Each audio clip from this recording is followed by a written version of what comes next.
Madame, monsieur, bonjour, ravi de vous retrouver pour le JT de ce mercredi 13 mai. Voici les titres que nous allons développer. Covid-19, un FNE formation d'exception, crédit d'impôt recherche, et enfin Covid-19, suspension des redevances d'occupation du domaine public.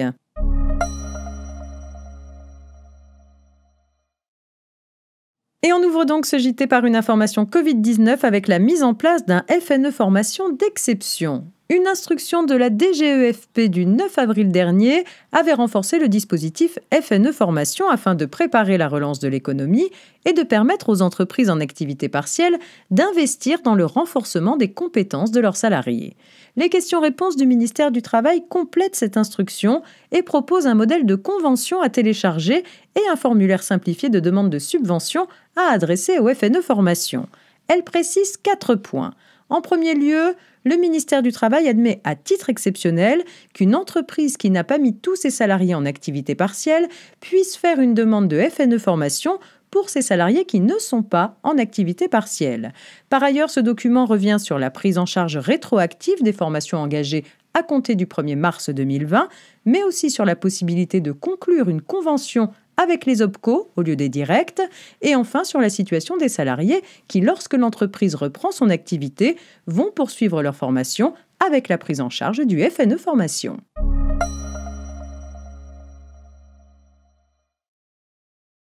Et on poursuit avec une question relative au crédit d'impôt recherche. Parmi les dépenses pouvant être prises en compte dans l'assiette du crédit d'impôt recherche, le CIR, figurent les frais de prise, de maintenance et de défense des brevets. Les juridictions ont récemment eu à trancher la question de savoir si de tels frais pris en charge par une société d'un groupe pouvaient être retenus au titre de son CIR alors qu'ils avaient été refacturés à d'autres sociétés. La réponse est négative.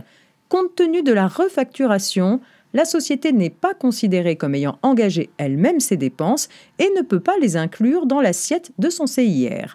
Elle ne peut pas non plus se prévaloir de la doctrine administrative en vertu de laquelle un organisme de recherche non agréé peut inclure dans l'assiette de son CIR les dépenses de recherche qu'il refacture dès lors que celles-ci ne s'appliquent pas aux dépenses afférentes au brevet.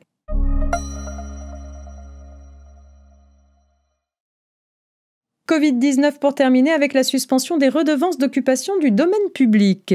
Nombreuses sont les entreprises qui exercent une activité commerciale sur le domaine public. Elles concluent avec l'autorité gestionnaire du domaine public une convention qui les autorise à occuper une dépendance domaniale pour y exercer leur activité, moyennant le versement d'une redevance. Pour soulager la trésorerie de ces entreprises atteintes par une forte baisse d'activité liée à l'épidémie, le gouvernement décide qu'elles peuvent suspendre le paiement de leur redevance d'occupation domaniale pendant la durée de l'état d'urgence sanitaire, augmentée de 2 mois. Cette mesure s'applique aux contrats relevant ou non de la commande publique.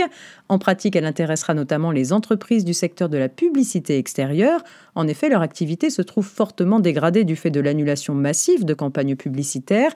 Pour autant, leur activité n'est pas paralysée par la crise, de sorte qu'elles ne peuvent pas bénéficier des dispositions prévues, notamment en cas de suspension de l'exécution d'une concession. C'est la fin de cette édition. Je vous donne rendez-vous demain pour la suite de l'actualité juridique. Très bonne journée à toutes et à tous.